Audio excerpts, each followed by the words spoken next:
Hello everyone, my name is Jason Ramirez and welcome to the Hit List Podcast, a podcast where me and a guest cross off films from our watch list and discuss them. This is Season 5, Episode 2, and I am joined today by a pretty okay guy. He's on YouTube, you know.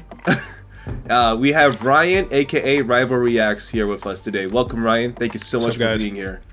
Thanks for having me. I'm happy to be here. Before we get started on the film we're going to discuss today, I have two questions for you. My first question is, what are your viewing habits when it comes to film? When you sit down and watch a movie, do you choose something new or do you stick to your favorites? I don't think I probably have seen like rewatched movies probably like 5 times. I think I'm not at all a big rewatcher. So yeah, I've basically only watched new movies. I think that's good. Yeah, and I don't think I watch that many movies on my own, like outside of making videos and stuff. So yeah, usually it's with a camera next to me. So basically, yeah. You found a way to monetize that, so I congratulate you, sir. Yeah. Thank you. So my question is, because I grew up watching TV movies, like probably too much. What did you do? Like you probably did grow up watching movies. What did you do instead? Yeah, so I mean, while I did grow up watching a decent amount of movies, all of the movies I watched were dubbed. So I've never, like, for example, I recently watched, I don't even remember which movie, but I watched it in English for the first time because I've never even seen the English version. And then I watched a lot of TV shows. I was big into TV shows, much more than movies. And I was a real gamer. I was addicted to video games for way too long. Way too long, yeah. So it was really video games, YouTube, and TV shows, like Nickelodeon shows. Gotcha. Okay. Yeah. Growing up, my parents never bought me a video game for any type of reason.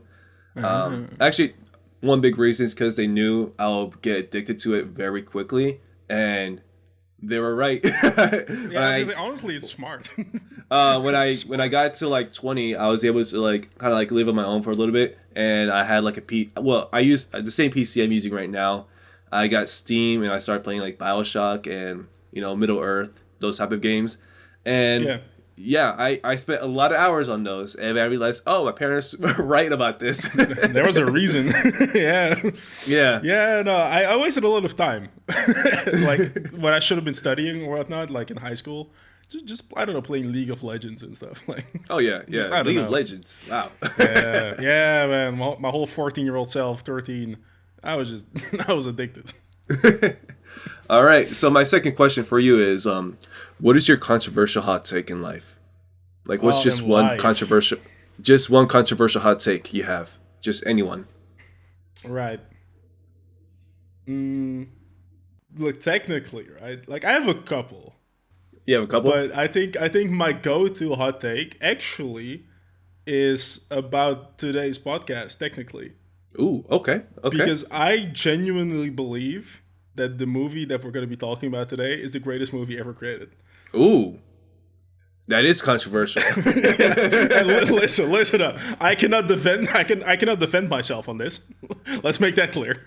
I can't debate anyone on this. Don't come at me right now. But, like, just deep in me, I believe it's the best movie ever. Okay. I've seen it like a couple of times because of that. Like, I don't know. It's my go-to movie. Okay. That is controversial. That is, yeah. I had to hold back from. Yeah, that's understandable. Like, I can hear people typing in the comments right now. Like he could be, like the 19-year-old in me is like trying to like say something, but I'm like 26 now. I'm like, no, hold it back. I'm grown. I can't give in. And quickly, another hot take. Just quickly aside for anyone, kombucha is the most overrated drink on earth. Okay, I think I can agree with you there. Thank you. There's always like every couple of years, there's always like a trendy new food or drink or whatever. A few years ago, it was sriracha sauce. Like you couldn't go anywhere without like doing like a sriracha sauce on this sandwich or sriracha sauce on this and that. Yeah. And when I tried it, I'm like, this is just like sweet. Like this is not hot at all. I think this is why a lot of people like it, because it's like quote unquote hot sauce. But it's not really hot. I think that's why it was really popular, and I just didn't like it. I do feel like people who say that it's their like is it like a hot sauce? They didn't really grow up with hot sauce, Right, right, or right. pepper. You know what I mean? Like I grew up with my parents just eating rice with a pepper. Like that was just like their dinner sometimes. So I don't know. Like I've only had it once because it's not that big over here. So I've tried it once and it's tangy a little bit. Like it's Yeah. it stings a little bit, but yeah, it's not hot sauce. All right, so my controversial hot take, I'm gonna discuss one is Okay. okay, here we go. My dog doesn't want me to say it. Bracing myself. Okay, here we go. Social media sucks. Bam. Oh no, What? that's not a hot take. I mean, that's What? I feel like we all relate to this one. No, This is in the way that like I want to elaborate on this in the way that like whenever a new app comes up and they have like one feature that makes them unique, then all the other apps can take it. Yeah. Instagram is like the is like Thanos with the Infinity Stones with like all these apps. Like at first True. it was just like when it first came out, it was just like a filter that you can use for photos, and then people just started sharing photos there, and they just made it into a photo app. But then Snapchat came out with like you know, the stories and like messaging people, and then they did that, and then they tried to copy YouTube with IGTV, and True. most recently that we're all familiar with is like the Reels, because TikTok got really popular, so now Instagram is trying to do Reels, and now they're trying to become more of a video app and not a photo app anymore. And Yeah. it's not just Instagram, because I was on Pinterest recently, and I'm not always on Pinterest, you know, I'm not the demographic for Pinterest. There were stories in Pinterest. Really? Like this, yes. I was We don't bewildered need that. There we go. They don't need it. Why do you have stories in Pinterest? You don't need it. It's a discovery Damn. thing for like inspiration for like DIY Yeah. or fashion. Why are you putting stories in Pinterest? You know, Yeah. very interesting about that actually. But WhatsApp, which I don't think is very popular in America, but WhatsApp has stories. And yeah, just imagine your texting app, your go-to texting app, whatever you use, like text message on your iPhone has a stories function. You don't really need that. Like, I don't know. It's very, yeah, no, I agree with this. I fully agree with this. Yeah. Yeah. They say it's innovation. There's no innovation. It's called being a thief. True. Kind of Try to be related as soon to as possible. to this movie right here. So the film we were discussing today is Knives Out. Knives Out is a 2019 American mystery film written, directed by Rian Johnson, and produced by Johnson and Ram Bergman. It follows a master detective, Benoit Blanc, investigating the death of the patriarch of a wealthy, dysfunctional family. The ensemble cast includes Daniel Craig, Chris Evans, Ana de Armas, Jamie Lee Curtis, Michael Shannon, Don Johnson, Toni Collette, Lakeith Stanfield, Catherine Langford, Jaden Martell, and Christopher Plummer. So, Ryan, why was Knives Out on your list? Yeah, I mean, like I said earlier, to me, it's just the best movie ever. I've watched it a couple of times already, of course. And I don't know. I feel like I just have a nice connotation to the movie. Like at the time when it came out, I went to see it in the cinema. I think it's actually the last movie I probably watched before COVID. So it's actually one of the it's one of my like last normal cinema experiences. That might have something to do with it. And I don't know, when I was watching it for the first time, like I was lost. Like I was genuinely like, oh my God, it's not you. Like, oh my God, you didn't do it? Like, hey, no way. Oh my God, it's you? So like I was genuinely just like twisting and turning in the cinema, just surprised. And I think it's like one of those movies that anyone can watch, you know? It's like, I don't know, you can show it to anyone and they'll have a nice time with it for like 2 hours. So yeah, it's very I don't know, it's very accessible to anyone. Yeah, definitely. And that's what Ryan said, the director, Rian Johnson, when he was making this film. He said he'll watch like these old Poirot films with his family when he was younger. And originally the script had more cuss words in it, like fuck you, fuck you, fuck you. Yeah. But he wanted it to be more accessible to families. So you could like probably watch it with your parents or whatever. So instead of saying that, they made Chris Evans say eat shit, eat shit, eat shit. Yeah. So I never thought about that. Yeah. Yeah, it's like something you don't even realize, and they had to like tone down like the blood. Like there's barely any blood in this film. So when Christopher Plummer's character kills himself, when he slashes his throat, it was originally supposed to have like a splatter effect onto like the camera, so it splatters like it's like a bunch of red that comes out. But they gave them an R rating for that, so they had to keep toning down the blood until there's like almost no blood at all. Like Right. this, the shock that you feel is because of the shock of like how quick it is, and Ana de Armas is like reaction to that scene. Right. So yeah, there's a reason why it feels like that. It's because they made it feel like that.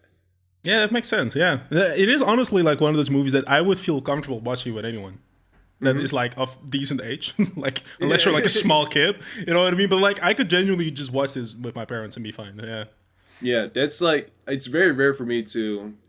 Well, I try to watch movies with my parents because like they like movies, but like they like older movies like from like the 1960s and 50s, like it's like Mexican films from like way back when. And this is like one of those films like I'm able to watch with my mom and dad. Like when I first saw it with them, it wasn't my first time watching it. It was like their first time watching it, but they really liked it. So it was like a movie day. That's cool. All right, so let's talk about some of your favorite scenes in the film. Like, what did you like? There's like a lot of memorable scenes. What was your favorite scenes? I think my go-to favorite scene is probably the getaway scene of her driving away from all the cops. Like that's just I remember like that's one of those scenes. I think I most recently watched it with my girlfriend, and just watching her face while this was going on is like, oh my god, like what are we doing?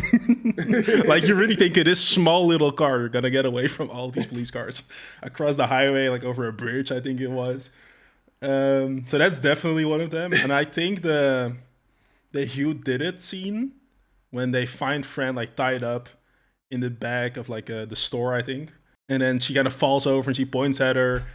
And I think that's just such a cool scene. Like later in the movie, they kind of have a callback to it, like what she actually meant to say, because his first name was Hugh, which is also, by the way, a very American thing. Because when I read the subtitles and I saw Hugh, I don't read Hugh. Like I read it as Hugh. You know what I mean? So when she said Hugh, I was like, oh, that's how you say the name, right? Oh wow, right, that makes sense. Yeah.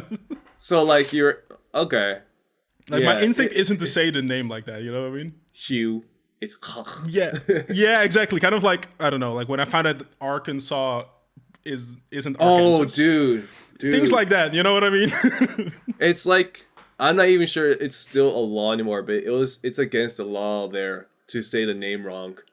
Oh, wait, so it is actually Arkansas, right? It's Arkansas, but people would say like Arkansas. Okay. Arkansas, like, yeah. Exactly. It's one of those things like phonetically, I don't know. While reading it, it doesn't really make sense.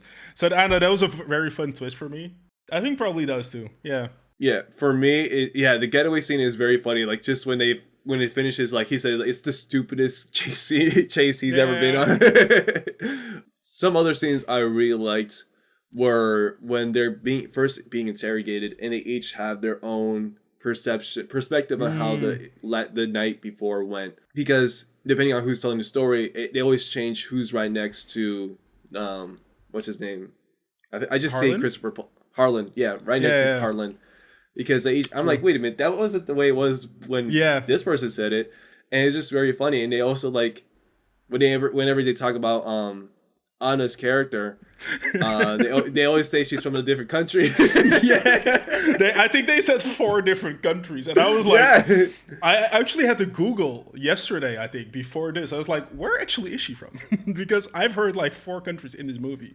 But it's still unknown. Unknown. They don't know. They don't really say. No, it's never revealed. But they said like Uruguay, Paraguay, Brazil. I think they said Bolivia too. And Bolivia maybe, yeah. And I was like, I don't know, man. It's just like so realistic in that sense. Like some people don't like. Like I could see those people actually. Yeah, exactly. I could see those people actually saying this. Like it wouldn't surprise me. That's another aspect of like the inspiration behind this film, because Rian Johnson was a huge fan of Agatha Christie's novels. Are you familiar with Agatha Christie? No, I'm not. So I think she was British or American. But anyway, from the early 20th century, like 1910, 1920s, she wrote a series of mystery novels. A lot of them have been adapted into like plays and movies. You might have heard of one of them. Is called And Then There Were None, which is like I think I've heard that before. Yeah, it's like it's basic story. It's about these 10 different people, wealthy people from different aspects of society, are invited to this party. They're not sure why.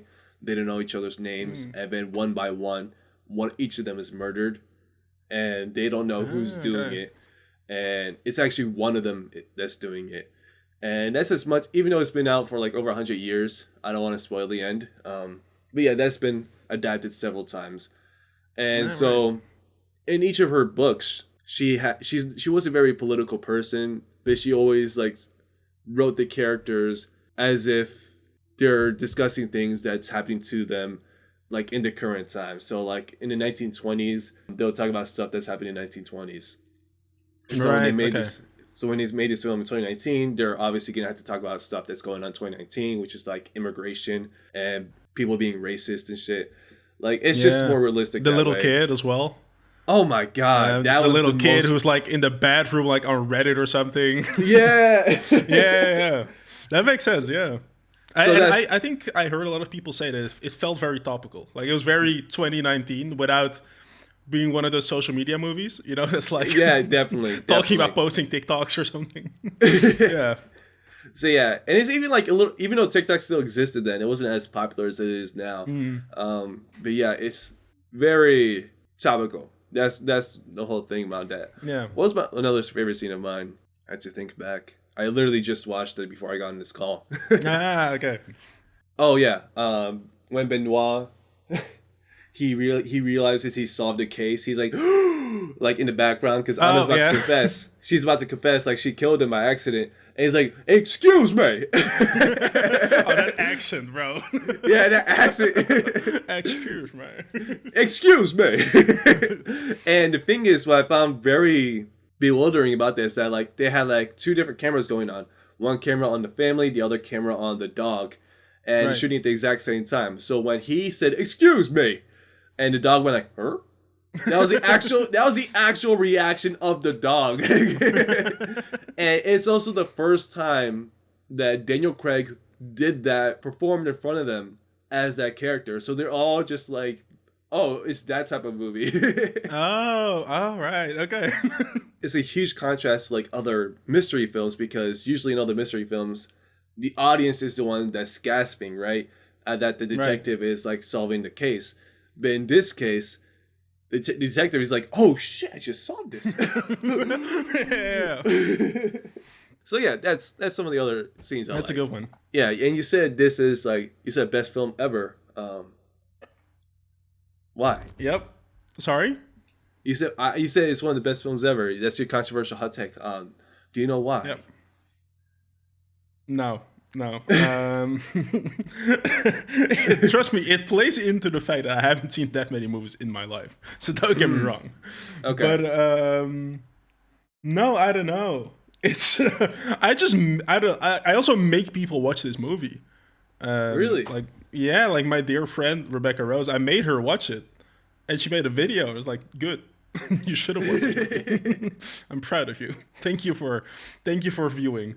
So like, I don't know. I think I'm like a movie ambassador for this thing. You know what I mean? Like I'm just fighting for this movie. Like the new one coming out. Like I don't know. I'm going to the premiere. Like I'm buying tickets like as soon as possible. I have no reason why I think it's the best movie, I would say I do like the cast in general. I feel like it's quite star-studded in like a cool way. Yeah, definitely. Because I think for me, this was probably the first other movie than of any Marvel stuff that I've seen Chris Evans in. Yeah. He's been in a lot of Marvel movies. Yeah, so like I only knew him as Captain America, you know. So it was quite cool for me to see him like in like, I don't know. I don't want to say an actual movie because I love Marvel. Don't get me wrong. Like I went to all the premieres as well, but like I don't know, a different genre at least, I guess, you know, than all of the same genre that he's been in before in all the Marvel movies.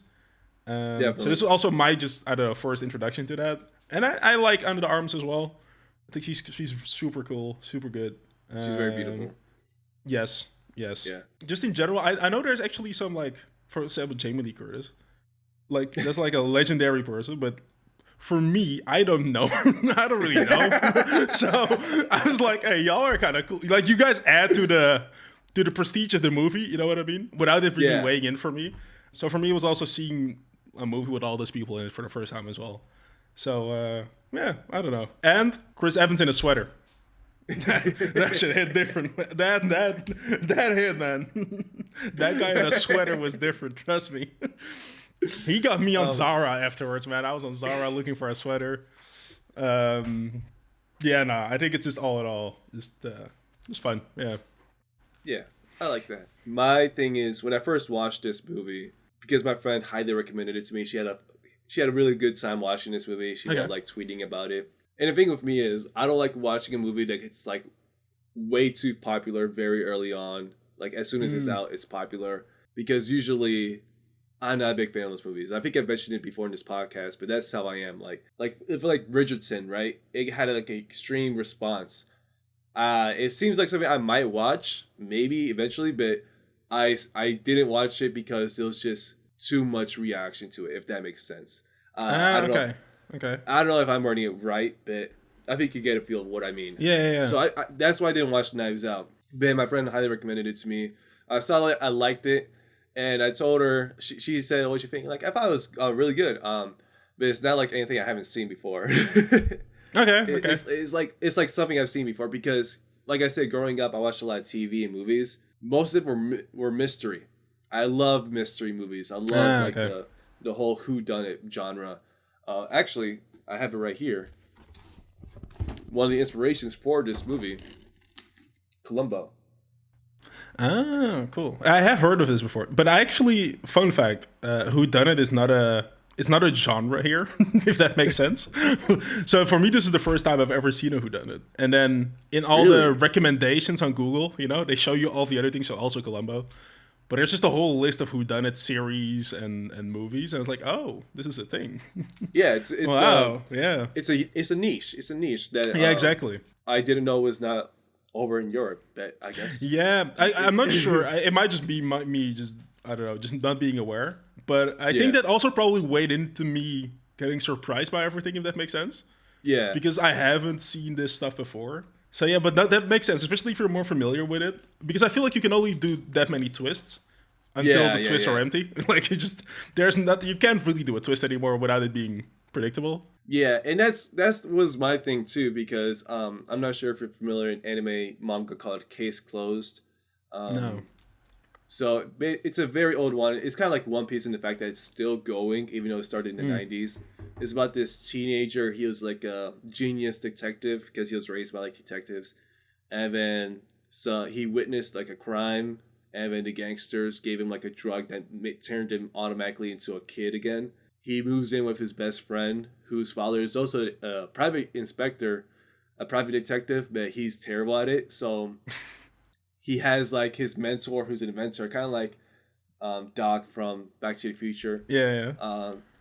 Where basically he gives him a watch that will shoot out a dart that will sedate the detective, so like he's asleep, and then he'll like use like he has a bow tie that has like a voice modifier, so it makes it sound like him. So like he'll solve the case.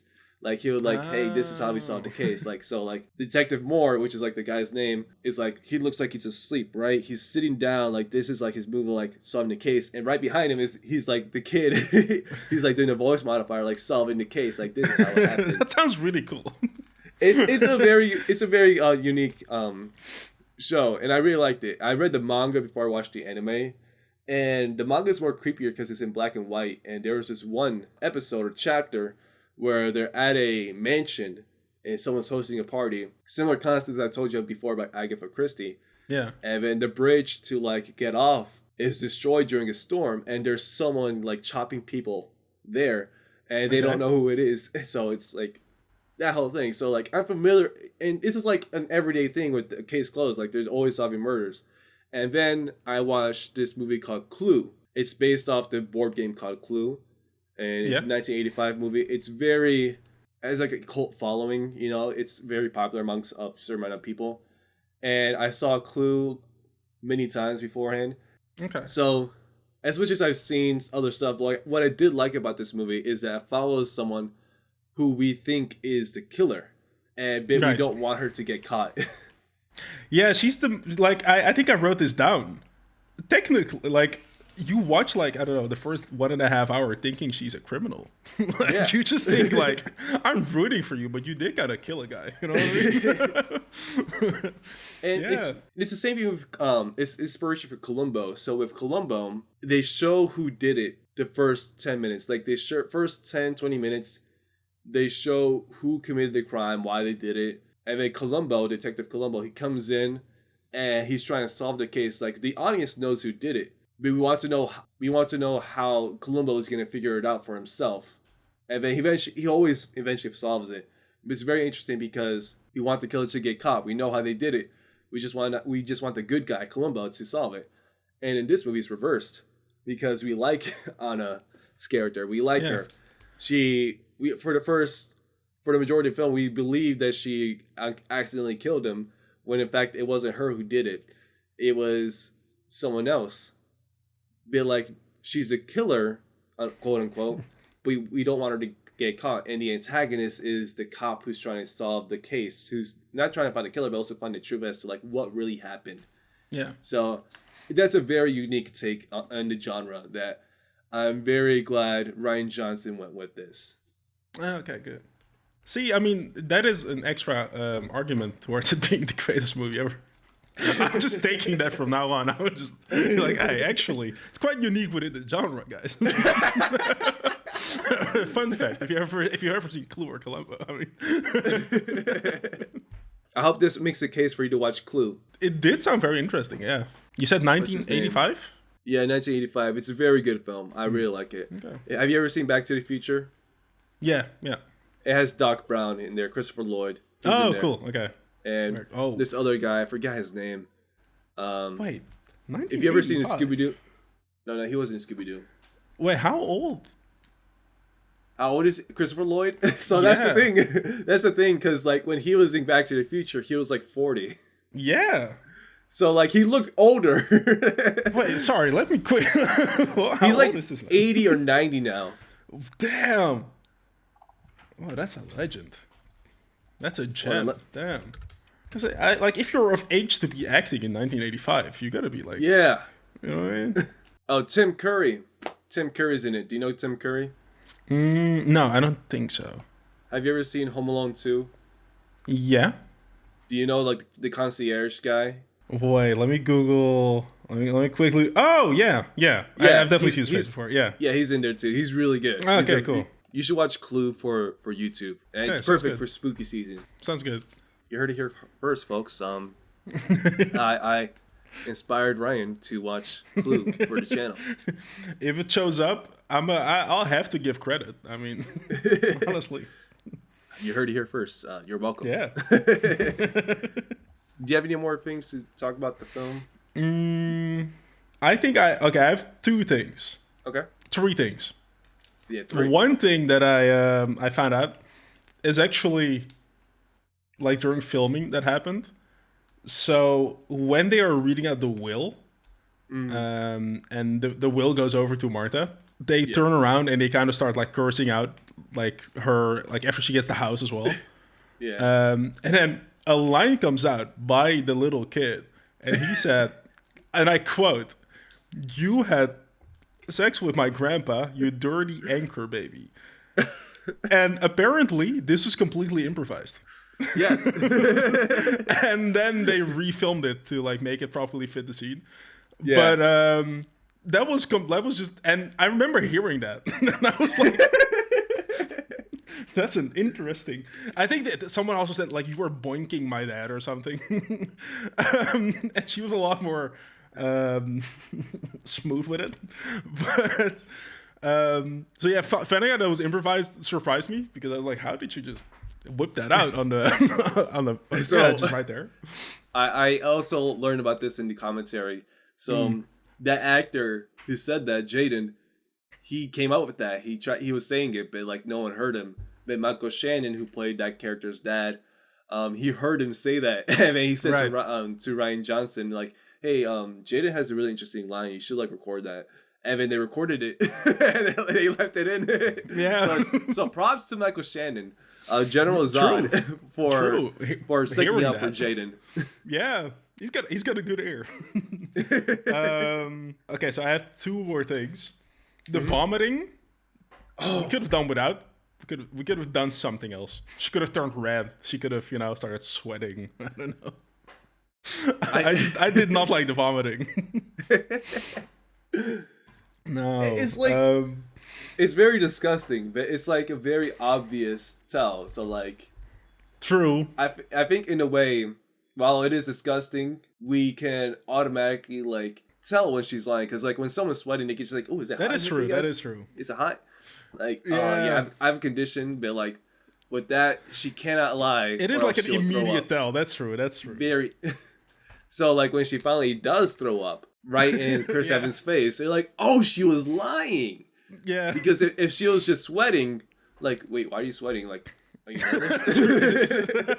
True. That is true. I think it does help with driving home the point of her actually lying in the moment. It's the whole build up there. Definitely. That is true. But I was watching it. I was like, I don't really. I have a weak stomach. You know what I mean? Yeah. It's disgusting to watch. It is disgusting to watch. I did some martial arts training last week at a new place because I recently moved and I'm trying to see like where to go, because I want to see if like these gyms like meet my expectations, my goals. And last week someone threw up right near the water fountain. Like right there. The only water fountain. Not there. I didn't notice because I was wearing glasses, right? And I was walking closer and I see like red stuff on the floor. I'm like, wait, what is that? And the smell hits me. We all know the smell of throw up. Ooh. It's disgusting me right now. I have to hold it back right now, but I was like, damn it, I'm trying to get some water. Why did you have to do it right there? The water is tainted. Like even after you clean it, you don't really. No, so I feel you. Yeah, I grew up boxing, so I've witnessed a lot of vomiting. Yeah, just sports related vomiting. I was dehydrated too. Like, why would you do that? And I was close to it too, because I was like, no. You're like, like, is it worth it? And I have one more point. So after the money thing happens, she goes home, and then she gets a phone call from the daughter. I think Meg. Yeah, Meg. Yeah, Meg calls her and asks her whether she would still help her with school, because she's like, yeah, my mom can't pay it. Like, I really need the money. And then she agrees, like, of course, I'll take care of you. I got you. And then she just hangs up immediately. After she says that she will give her the money. And I remember, like, every single time I see that scene, I'm like, fuck you, man. Like, I don't know. Meg, honestly, respectfully, me personally, I would not help you. I don't think you deserve anything. Respectfully, I don't think so. And if you also remember, like, before they found out she was the heir to the inheritance, they were saying like, Marta, we're gonna take care of you. We got you. Yeah. And then they immediately get mad at her for getting the inheritance. And like, you kind of see like, they don't really care about her. No, like, the true colors come out. Yeah, we're all there for the money. It was very obvious. Like, they're that dysfunctional. Especially with Michael Shannon's character.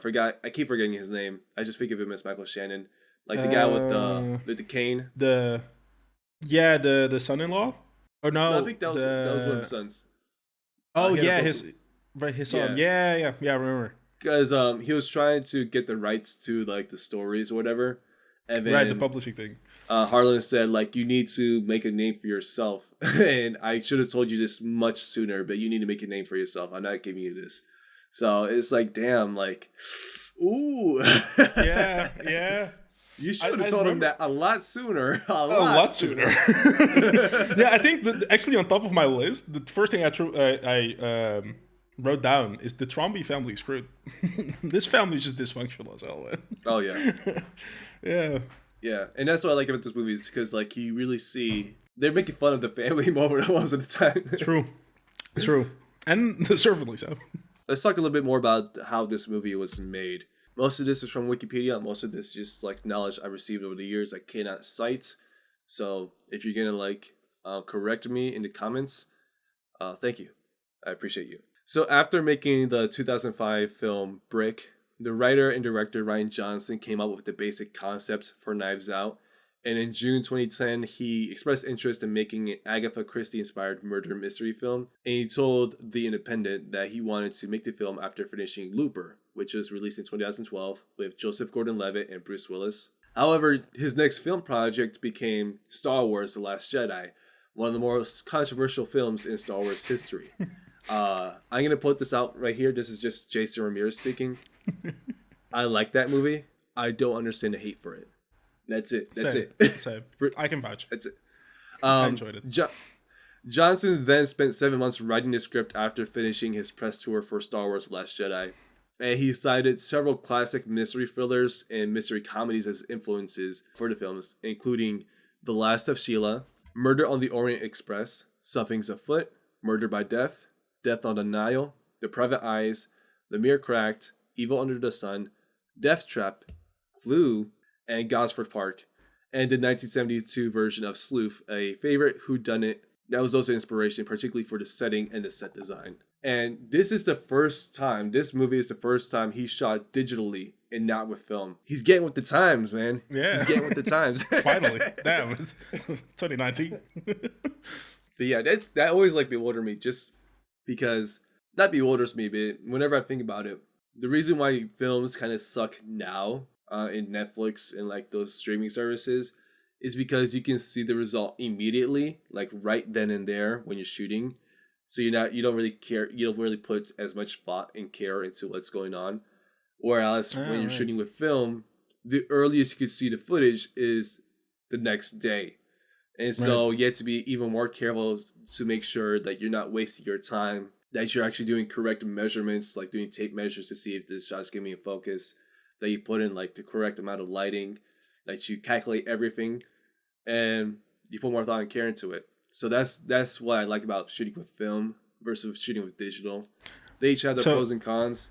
Go ahead. Would you say they like, you think they kind of get like a bit of a luxury problem that's like making them a bit like, I don't know, lazy?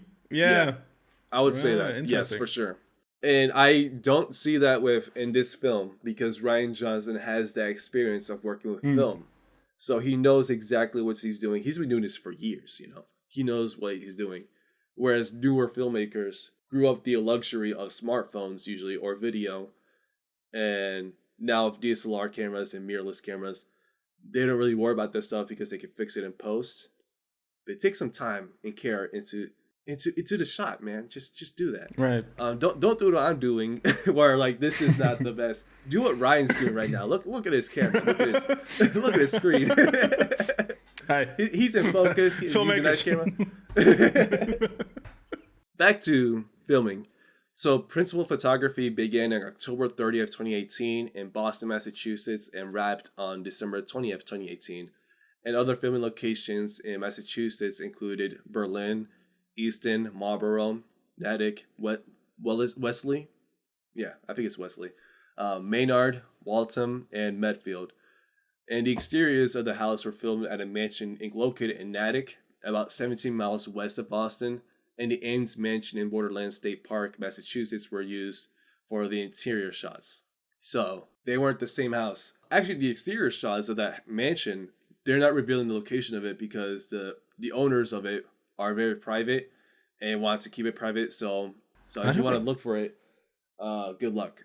You know, it's crazy. I never considered that to be a real house. Really? No, I just assumed it was a set. Like it just oh, that's what you mean. I don't know. Okay. I don't even know why, but I was like, no one lives here. Like this was built yesterday. We go here and we tear it down. But that makes a lot of sense. Yeah. Yeah. I never considered. I've always wanted to live in a house like that, but it's very expensive, and just to like buy it, and also to like the upkeep, like during the winter, you had to like heat the whole house. True. Whatever. The isolation is terrible. Oh, that too. Yeah. But the one thing that they did build was the little trellis that Anna climbed up to get to the window. Oh, right. Yeah. That's the one thing that was new. Beyond that, everything else is already there. Very cool. When the cast was shooting this, there was like, the scene where Ranson shows up for the first time and he's like talking with the family. So the cast had trailers at base camp. So like in between sets, they could just go back to their trailer. But they all decided to stay in the house in between shots because they had to get a lot of coverage. They just decided to stay there and just like play pool. There's like a billiards table right there, and or charades. And there were long days of getting to get all the coverage, but they all had fun there. I'm thinking that must have felt like an actual family right there. Like honestly, yeah, that sounds fun. Like I love charades. Like that sounds like a fun workday. My favorite scene, I forgot about this scene, is when Michael Shannon, he's shoving cookies in Chris's face, and you can see Chris, he's almost about to laugh. You want cookies? You want these cookies? He's like almost like breaking. He's like trying not to laugh. I completely forgot about this. Yeah, true. Yeah, it's a lot of memorable scenes. Like some of them like are more remembered than others, but that's a very funny one. You want cookies, huh? You want cookies? Wait, that's near the eat shit scene, right? That is, yeah, that's the exact same one. Yeah, because I remember him walking around with the bag, like with like a, I don't know, like a little container of cookies. I don't know what it's called. But yeah. Oh shit. Yeah, as far as like reception of the film, the website Rotten Tomatoes holds an approval rating of 97% based on 467 reviews, with an average rating of 8.3 out of 10. And the website's critics' consensus reads, Knives Out sharpens old murder mystery tropes with a keenly assembled suspense outing that makes a brilliant use of writer-director Rian Johnson's stellar ensemble. And Andrew Chow, writing for Time, described the film as, quote, one of the most unexpectedly subversive films of the year. Unquote. All right, so a couple more fun facts just to like end this little discussion. Mm-hmm. So the Harlan's portrait, the painted portrait, wasn't ready during the filming of Knives Out. Rian Johnson says, quote, every single shot you see in the movie that has a painting in it was a green screen. We just had a green inside the frame. We had some amazing effects guy who we took a high quality photo of the painting and they comped it in every shot, unquote. And I didn't know this until I did more research, but if you watch closely, Harlan's expression changes in his portrait once his murder is solved. So, really, in the beginning of the film, his portrait is more straight-faced in the painting. And once the mystery is solved, his expression suddenly changes to reveal like a slight smirk. Like, yeah, I did not know that. I had to like watch it again to see it. I had to go see it again. I wonder how that was ever, like, did someone just notice that? No, they revealed it in like... Oh, they revealed it. Okay, I was going to say, damn. Benoit Blanc's accent, which is Daniel Craig's character, is inspired by Southern historian Shelby Foote. Excuse me. I wonder what Shelby Foote sounds like, because that's crazy. I got to look up some videos of Shelby Foote. Yeah, I'm very curious now.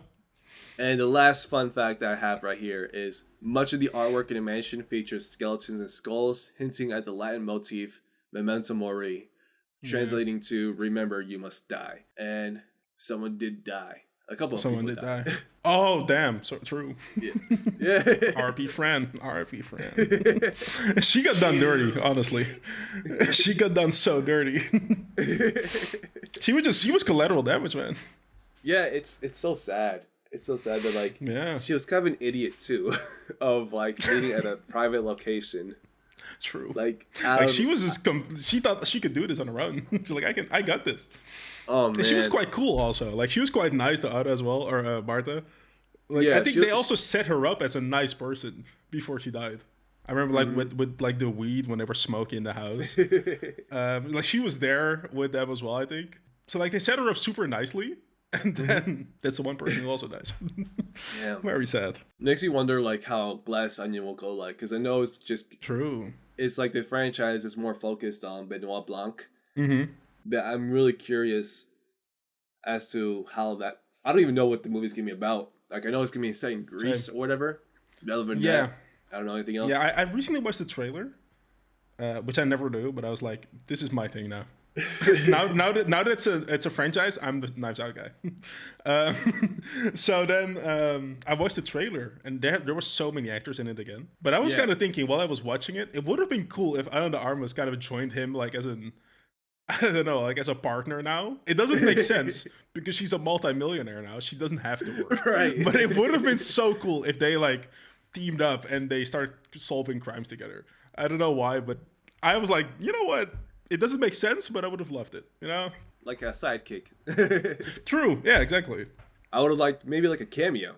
A cameo. I feel like we could do a cameo. She's rich. Cameo? Like we can have her like fly in or whatever on the private jet, like in the scene since they're in Greece. I mean, yeah.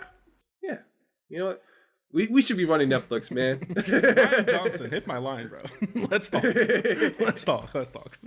With that concludes our conversation today. Thank you so much, Ryan, for being here. Really appreciate you taking the time today. So I need to ask you, was Knives Out a hit or a miss with you? Big hit. Knockout, Big honestly. Hit. Awesome. You do say it's one of the best movies ever. No, the best. The best. The best. I stand on that. Yes. So where can we find you on social media? At RivalReacts on everything. Yes. On everything. Instagram, TikTok. Instagram, Twitter, technically TikTok. I don't have the app on my phone, but I do have an account. So I don't really post on there, but you can find me on YouTube. YouTube. Don't forget YouTube, RivalReacts. Yeah. The reason why I invited you here is because I watched your Into the Spider-Verse video, and you said you don't like Spider-Man because you hate spiders. I was like, yeah, I need to talk to this guy. Yeah, I remember that. Yeah, I'm an arachnophobe. I'm terrified of spiders. And since a kid, I was like, nah, he's not. I don't mess with this guy. Like, I just objectively no. And it just stuck with me. I don't know. I just still don't like the guy. But it was a great movie, though. It was a great movie. I'm glad to hear that. That's it for today, folks. You've been listening to the Hit List Podcast. This was Season 5, Episode 2. My name is Jason, and until next time, cross off a new film from your list. Follow on Spotify. 5 stars on Spotify, guys. 5 stars. 5 stars. 5 stars.